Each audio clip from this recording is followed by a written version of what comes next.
கம்பர் சோழ காலத்தில் வாழ்ந்த தமிழின் மிக பெரும் கவிஞர்களில் ஒருவர். அவர் வாழ்ந்த காலம் தமிழ் இலக்கியம் உச்சத்தில் இருந்த காலம். ஆனால் அதே நேரத்தில் சமஸ்கிருத இலக்கிய ஆதிக்கமும் மிக அதிகமாக இருந்தது. வால்மீகி ராமாயணம் அப்போது ஏற்கனவே இருந்தது. அப்படி இருக்க ஏன் கம்பர் மீண்டும் ராமாயணம் படைக்க வேண்டும்? இதற்கான காரணங்களை ஒன்றன் பின் ஒன்றாக பார்க்கலாம். காரணம் 1, ராமபக்தி. கம்பர் முதலில் பெரும் ராமபக்தர்.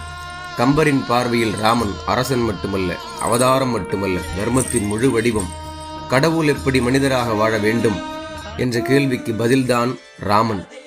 அந்த ராமனை தமிழர்கள் உணர வேண்டும், அவரோடு அழ வேண்டும், அவரோடு சிந்திக்க வேண்டும். அதற்காகவே ராமனை தமிழன் இதயத்தில் அமர்த்த கம்பர் ராமாயணம் படைத்தார். காரணம் 2, தமிழின் பெருமையை நிலைநாட்ட. அந்த காலத்தில் மகத்தான காவியம் என்றால் அது சமஸ்கிருதத்தில் தான் இருக்க வேண்டும் என்ற ஒரு எண்ணம் இருந்தது.